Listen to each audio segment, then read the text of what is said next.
हापुड़ से। राधे राधे महाराज जी। महाराज जी, आत्मज्ञान क्या है और इसे कैसे प्राप्त कर सकते हैं? अपने जो माने हुए तीनों शरीर हैं,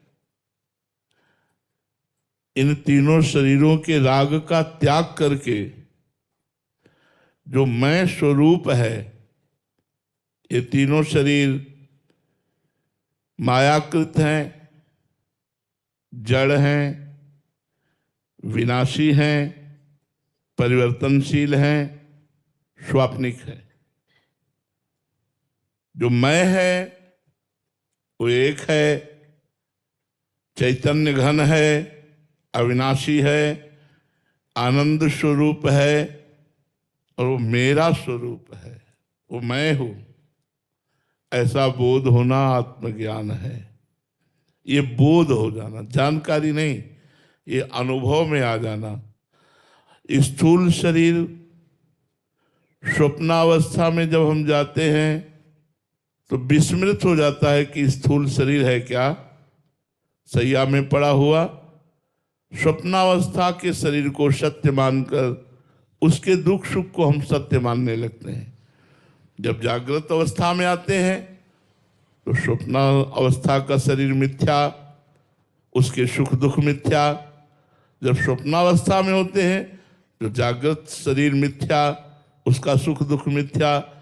तो ये जो एक ही दिन में मिथ्या का भान करा रहे हैं, ये मैं नहीं हो सकता। मैं तो अविनाशी हूं, जो जागृत अवस्था का भी साक्षी, जो स्वप्नावस्था का भी और जो सुषुप्त अवस्था का भी, जो स्थूल सूक्ष्म कारण तीनों का साक्षी है, वो मैं हूं।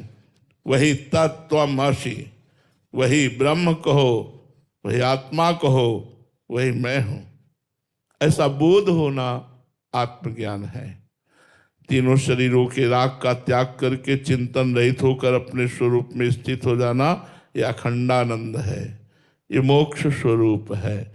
इसकी प्राप्ति का साधन है ब्रह्मज्ञानी सद्गुरुदेव की शरण में होकर उनके द्वारा वेदांत शास्त्रों का श्रवण करना, शास्त्रों के श्रवण और गुरुदेव के सत्संग से प्राप्त विवेक के द्वारा लोक परलोक के भोगों से वैराग्य होना, समस्त इंद्रियों को अपने गोलकों में स्थित करना अर्थात इंद्रिय विजयी होना, सम मनोनिग्रही होना, दम अपने मन को विषयों में जाने ही न देना, परमात्मा चिंतन में लगाना, तितिक्षा सर्दी गर्मी बरसात मान अपमान दुख सुख सब कुछ सहना, श्रद्धा गुरुजनों और शास्त्र वाक्यों में विशुद्ध विश्वास पूर्वक श्रद्धा, समाधान चित्त का परमात्मा में स्थित होना, मोक्षता इसी जन्म में मैं मुक्त होना चाहता हूं, ये साधन है आत्मबोध के।